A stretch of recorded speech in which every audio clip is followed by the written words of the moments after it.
So Aurelia and Kirk, welcome to Life Minus Work, and thank you for making time to do this segment with us. First of all, I'd like to hear a bit about your careers and how you both got to be where you are. Aurelia, take us through your career highlights. I've been flying for about 18 years and a half. And so you started at 5 years old? That's sweet. That's sweet. I won't tell you my age, but yeah, it's been a wonderful experience, of course, with ups and downs. Been going through COVID, and it's been an interesting non how do you call it, routine lifestyle. And I do miss the traveling. It's been quite a beautiful thing. And of course, the people on board, because that was the one that was keeping me alive. Let's put it this way. People in the industry describe, your industry as a big family. Given different rostering arrangements and some of the adjustments that are made. Is it a family, or is it just a lot of fun traveling and getting to meet some people that are still not really friends, just acquaintances, or are they really good friends? Well, when you are at work in any work environment, you make some friends, which sometimes you might keep them for long, sometimes you might not. And I retired 2 years ago, 2022. However, when I was in the industry itself, it felt like a family. It felt like even the customers, which I didn't know they were family, and we were connecting beautifully.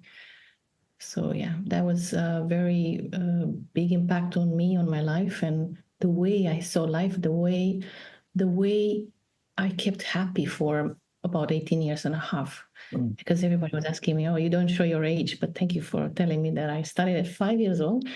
And I said, what's the secret? And I said, my secret is being happy. And the job made me happy, actually. It's interesting. You said there were some ups and downs. Was COVID the low point for you, or were there other times when you didn't feel so happy and didn't enjoy the job so much? Oh, I will need about 10 hours to speak about this. And my cat doesn't allow me because she's in the background screaming. But anyway, hopefully you guys don't hear it. You see, it's not all about flying and customers. It's about the issues you encounter in the airline as well. You have medical issues. I even had a death on board, which wasn't really, which was a bit of, affecting me. Right. I even had a customer that I had to hold her baby for about 10 hours because she was afraid of flying. And as soon as we shut the door, she said, I'm afraid of flying. What can we do now? And we were already pushing to take off.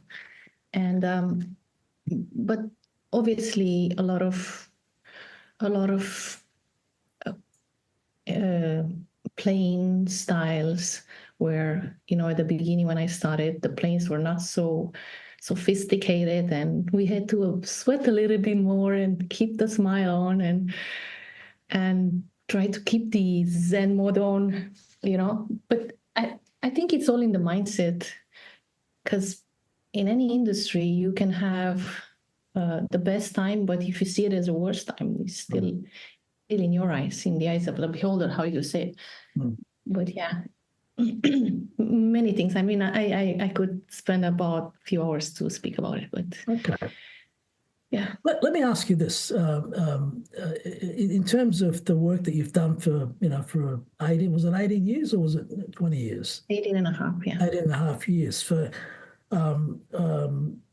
your industry, not so much the industry, but your occupation is referred to as a high emotional burden occupation, because you've got to always have that Pan-American smile. Whether you feel like you want to kill a customer or whether you want to scream, you can't. You've got to always have that smile. And keeping that smile during ups and downs is not that easy. So I would have thought doing what you did for so many years would have taken its toll. Has it? Funny as you say that, because I was just speaking to my friend the other day and I said, I could have been kicked out of the airline many times because I had customers that jumped in my head and I lost it. I lost it because obviously if you have 10 people pulling you in all the sides, asking for stuff, you lose it. So I remember one customer in particular, he actually asked me for something and he was with a big family, like there were 5 or 6 of them. And I said, can you wait? and in that moment, I realized, I said, oh, what did I do? And I just been honest. So that's what I said. I told my friend the other day, I said, sometimes you just need to just have pure honesty and say, I'm sorry, I just lost it. I had a lot of pressure. A lot of people were asking me for things. A lot of things are going on in the same time, and reaching also the leadership point. It did require a lot of responsibilities. The higher you reach, the higher responsibilities and projects and stuff you had to do at home, not only in the airline, in the plane. But yeah, I look at this stuff and they made me laugh because, I mean, they were, at that moment, they were a bit, I was struggling and I was feeling like I couldn't stand that moment and I couldn't cope with it. But in the same time, I'm thinking my skills, my style helped me go over it. And actually people understood my situation and somehow I saved myself from it. But that is a small example. I mean, there are many others, like I told you, with death on board and things that were much more stressful, where I had to control the whole crowd, the whole team with it. Well, so there were some ups and downs, but you survived. And I want to come back to how you're surviving after the airline. But let me just talk to Kirk for a minute. I'm keen to see how your career got you to the place that you're at the moment. Well, I have to say that first, kind of like most pilots, I have a fear of heights, which is funny. But so I started out years ago as a farm boy, and somehow got talked to getting in an airplane one day, which was quite terrifying for me. And I just thought, wow, I think I could do this. So I basically went through and flew little airplanes, and ultimately ended up in the airline career, in the airlines itself. I've been through 2 airlines that have gone through bankruptcies. So 2 airlines that I thought I was going to retire from, and then they suddenly went out of business. And the last one was as a result of 9/11, so which affected the whole world. So back in 2001, and that airline ultimately went out of business early in 2002. And there wasn't a lot of airlines hiring in the world, and I ended up out in the Middle East working for an airline out here. And that's where I met Aurelia out here. She was also working for the same airline. So tell me about the collision. The collision. Well, from my aspect, it was very early on. When I had first joined here, Don't tell all the secrets. It was probably about a year after I joined here. I think she joined, and it was very early on when she was in the airline, and we did a briefing. So before a flight, we normally go and brief the cabin crew, and she was one of the cabin crew members, and so I did the briefing, and then we were riding together in a bus out to the airplane, so transporting us from our what we call dispatch, where we do all our flight planning and briefings with the crew, out to the aircraft. She, the seat in the bus, I happened to have to sit next to her. That was the last seat because I was the last one on. I sat down, and she proceeded to, I won't call it, I used to do a lot of martial arts at that time, and the evening before I had done some sparring, I was quite bruised up, and she just sat down and she just kind of looked at me and gave me a punch in the arm and went, "How are you doing?" I went, "Oh, I like her." So And the rest is history. Love at first Yeah, punch. well. Fortunately, the domestic violence from her has reduced, but yeah, no.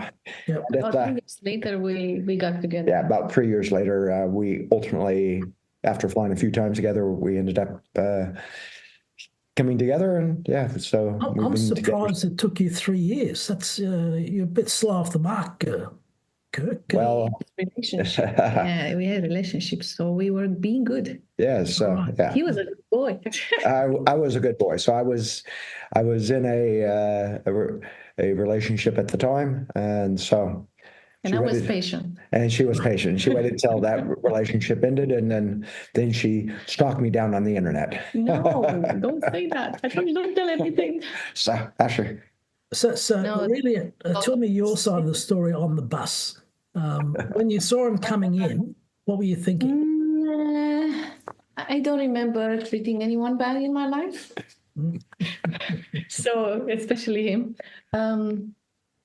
I'm not sure where I hit him. I didn't even remember that, but I know we've flown a couple of times together. I really liked him. I bumped into him a lot of times. Yep. I met him a couple of times outside. He was with his miss for 3 years, and then I think one time, because I knew he's into sports, Yeah. I was looking for a handball team in Doha. And that time was the Skype was on. Skype was, in fashion. Yep. So I created a Skype account, and I saw him, and I knew his name, and I knew that we phoned together, and I knew him. And I thought maybe I should ask him about the handball teams in Doha. At that time, there were no female handball teams; there were only male handball teams. And this is how it got started. We actually met a month later without even talking on the phone, maybe just a few days after, something like that. before we were supposed to meet. And that's the story. 17, almost 18 years later, here we are. What a great story that is. And Aurelia, so you're now officially retired. Yes. What's that feel like? Where shall I start? So I resigned 2 years ago in 2022.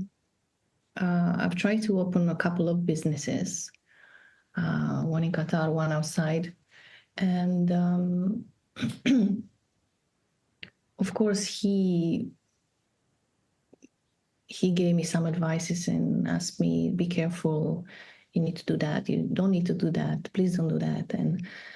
And obviously I didn't listen, because I had some money saved, and I said, I'm going to conquer the world, and I can try the waters. I can try for myself. But his advice was great, but in the same time, I wanted to try for myself, because all I knew was airline service, life safety, airline. So my notion of the world was not into anything else. So I had to try. Yeah. And it's been quite a challenge. That would have been a very difficult period for you, coming off the high of retirement, where you've got farewell parties and saying goodbye to people that you've worked with for a number of years, to go into something that didn't work out would have been tortuous for you. How did you bounce back from that? Well, to go back to how I felt when I resigned, it was a feeling of freedom and a feeling of I'm the queen and I can do whatever I want. Mm. And my thought was to be my own boss and create my own timings, work when I wanted to work, do as much as I wanted to do. But me being a very curious person, I had to try a lot of stuff. And I had to try a lot of courses, and I had to rediscover myself, to reinvent myself. Mm. And it's been quite a 2 years of ups and downs. Okay. Hold that thought. I want to come back to that in a minute. But Kirk, you're slightly different because retirement is on the horizon for you. How does that sit with you? Well, look, I look forward to retirement.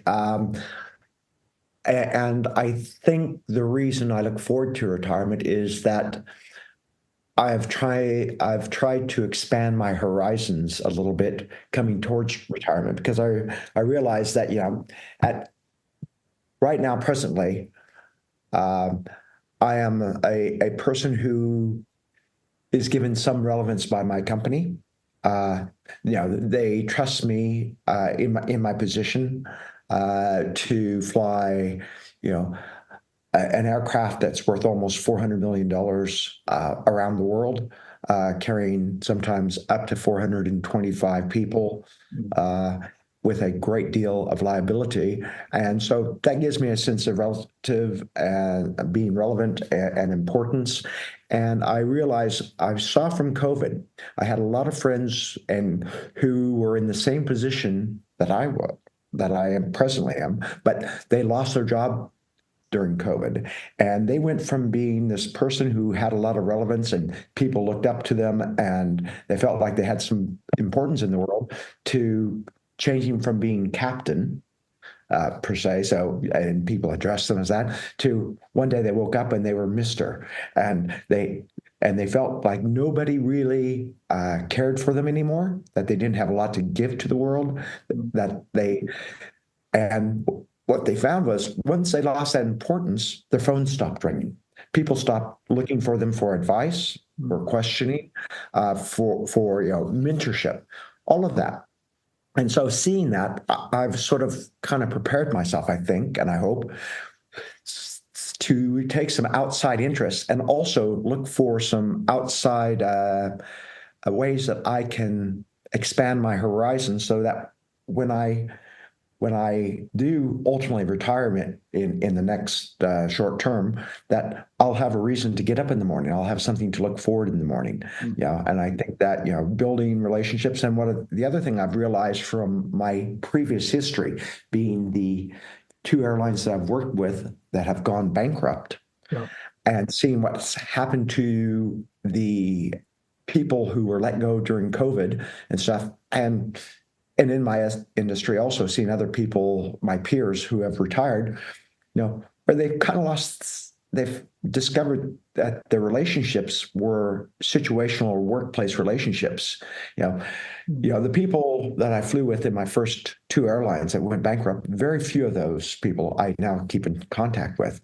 We had a common thread together with that. And it was a workplace relationship. And the ones that I do keep in contact with were not so much the people that I had relationships with that were strictly based around aviation. It was the outside interests. And so it's that outside interest. So I've really sort of tried to position myself going forward to have something to look forward to. That's interesting. What about you, Aurelia? Your circle of friends just before you retired, and compare and contrast that period and the cluster of friends you had then with the friends you have now. Has there been a change? Oh yeah, big change. The 700 contacts that I have in my phone,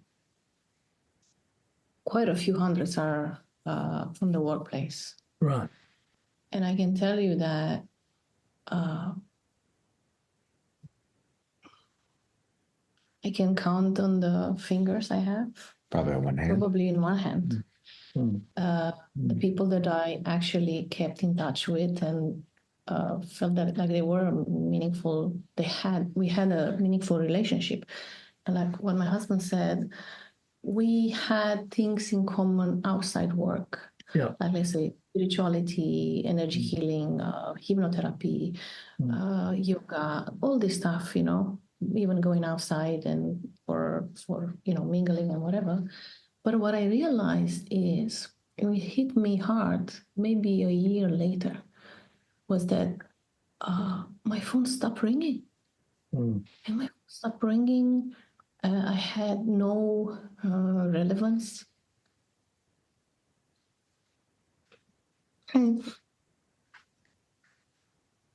I was getting emotional, sorry. People were asking me for advice. I couldn't give. I mean, I couldn't give because nobody was looking for that advice anymore. I didn't have many people calling me, and my phone doesn't ring anymore. I lost my importance.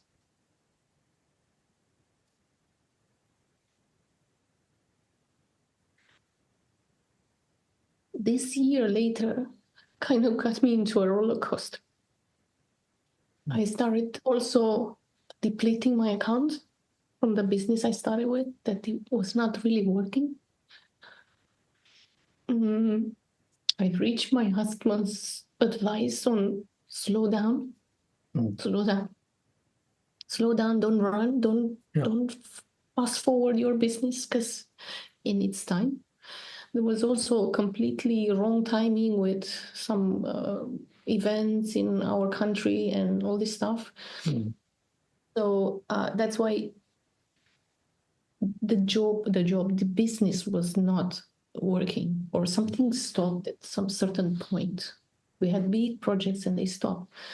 But to come back to what you were saying, I started slowly building on depression.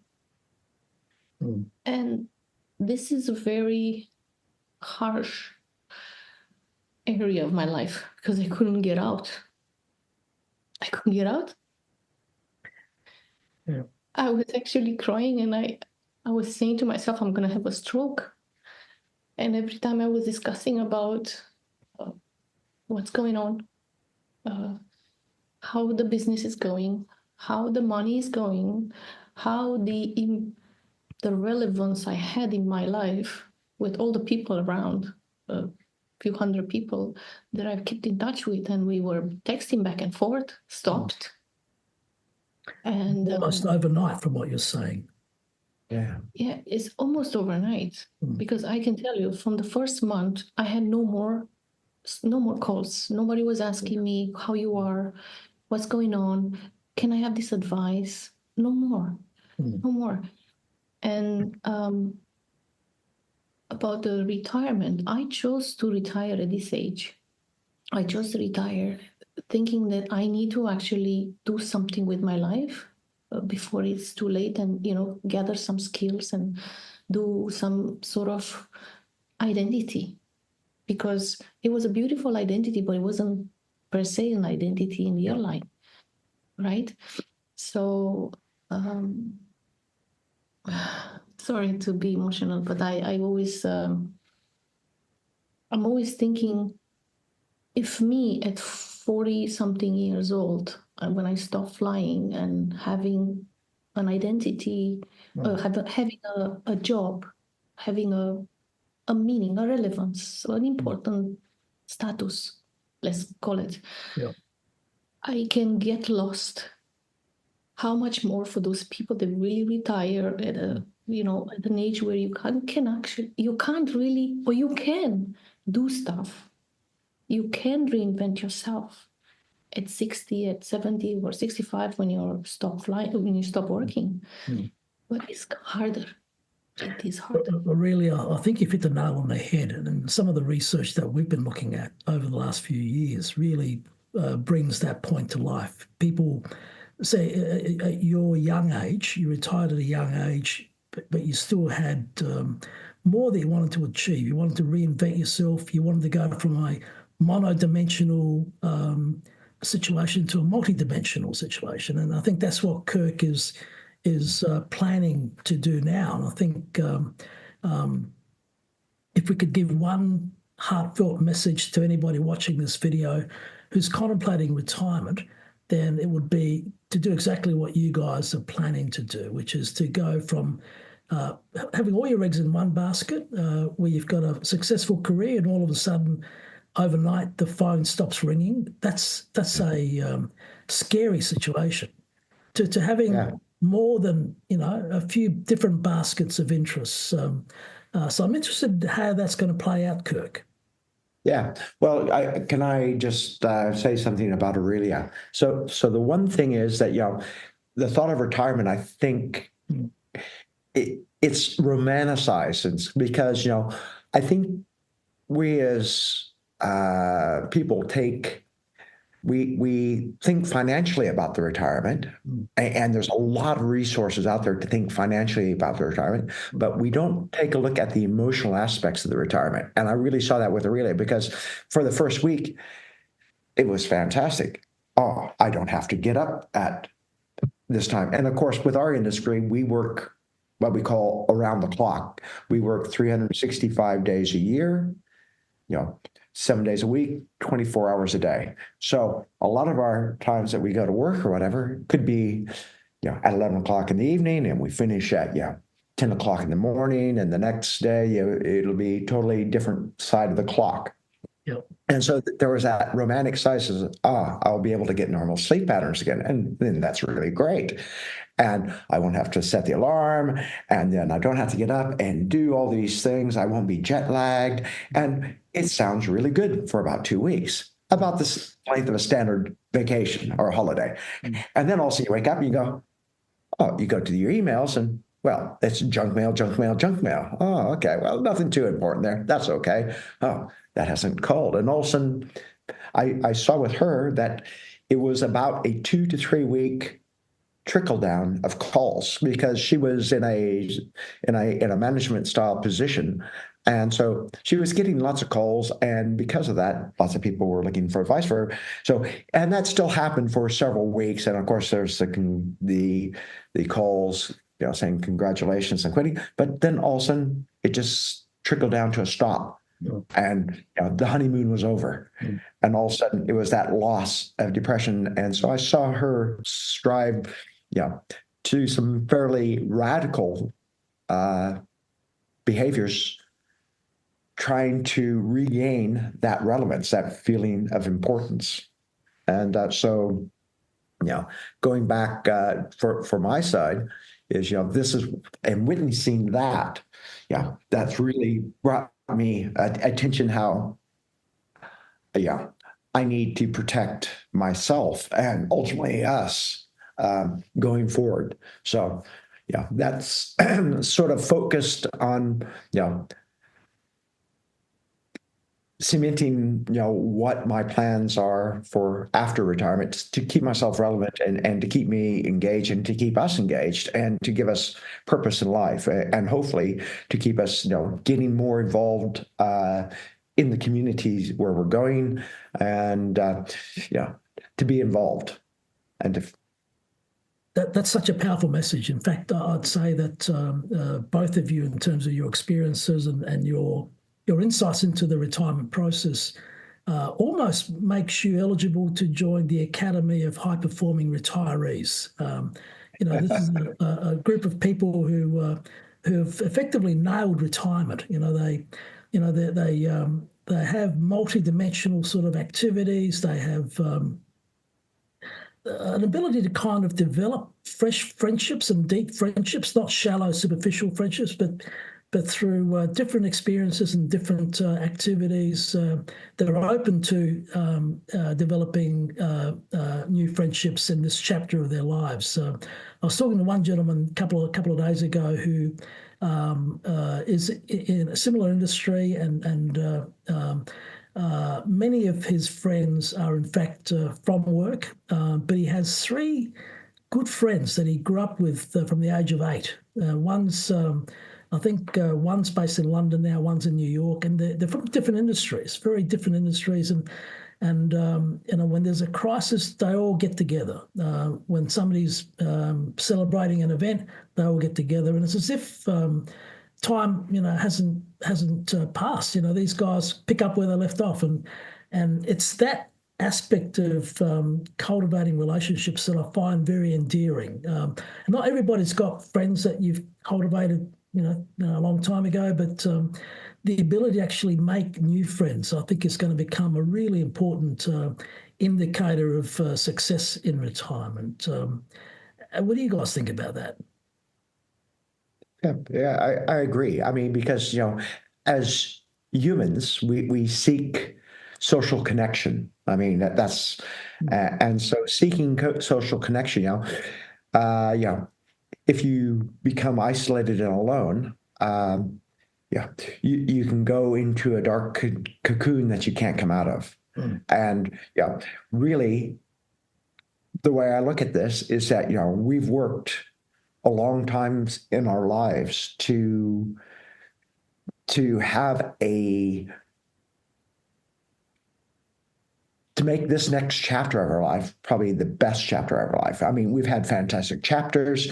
That family. I've got children who are grown now. I've got a grandchild.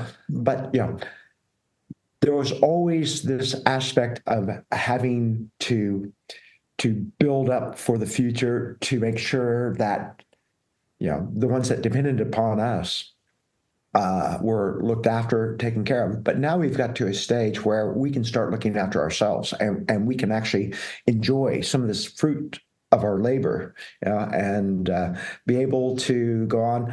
And to do that, I think, we can't be self-centered. We also, because some of the greatest value, I think, and some of the greatest pleasure sometimes that we get is from actually interacting with others and helping others. And so that's part of the thing that I want to do in our retirement. And that's what we're kind of trying to set up to do.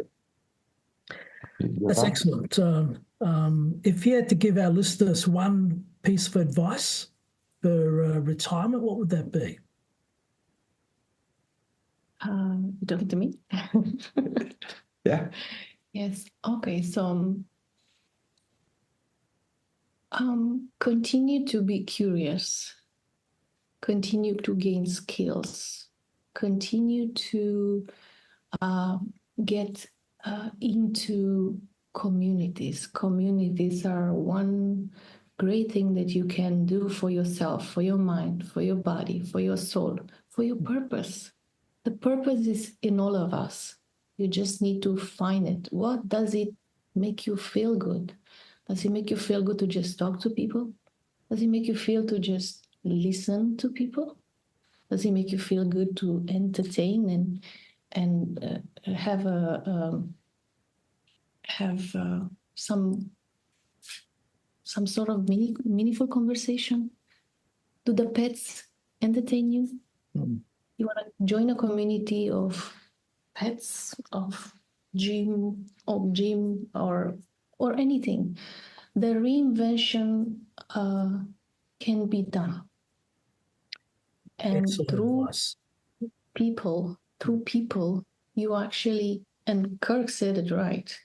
Do not isolate yourself, because I did so, and I still do. And it's hard for me to get out and mingle with people, because I got so much into my cocoon that it feels unnatural now, unfamiliar to be outside and do stuff. Although every time I do it, I feel amazing. And it's possible, but it's just that you get into your head. There is no more heart involved. There is no more good stuff in life. If you get into your head and your thoughts, because our thoughts are mainly negative, right? About 60, 70,000. And these thoughts can actually drag you down, or they can bring you up. You choose. Really, that's very powerful. Thank you for that. Kirk, what would you advise our listeners? In addition to curiosity and believing in yourself. Yeah, well, what Aurelia said was really powerful, and I think spot on. But I would say that we would need when you're approaching this retirement, you have to be mentally prepared along with being financially prepared. And that mental preparedness is realizing that those relationships that you have throughout work may not be the ultimate long-term relationships that you will have. And so you need to have pre-planned something to keep yourself relevant that makes you feel important. Look for some sort of thing, whether you need to go find a structured platform or anything like that, that will help you be prepared so that when you leave, you just don't go sit down on a couch and think, oh, I'm down on the couch now and life is going to be good. And all of a sudden, you're going to find out that a month later, you're depressed. And I've seen this, as Aurelia said, in her journey through the early stages of her retirement, and through multiple friends of mine and associates of mine through the airline industry. And so if you have those outside interests or the capabilities of helping, getting into community or anything like that, that will give you a much greater sense of purpose and happiness in your retirement, and you don't go down that dark hole of being depressed and feeling worthless and unuseful and unneeded by the world. I love it. Listen, those messages I think are going to resonate with our listeners and viewers. Can't thank you enough for making the time to take us through your journeys, and I wish you all the very best with the next chapter. And I'm sure we'll be talking to you guys again. Thank you very much. Oh, well, look, thank you so much. Thank you for doing what you're doing now and helping the community, and hopefully helping, the generations to come that are going to be approaching this stage, because we all are going to be approaching this stage at one time. And we look forward to engaging with Life Among Us work in the future. Aurelia and Kirk, thank you very much. Have a great evening. And all right, thank you very much, Harry, and it's been great talking to you.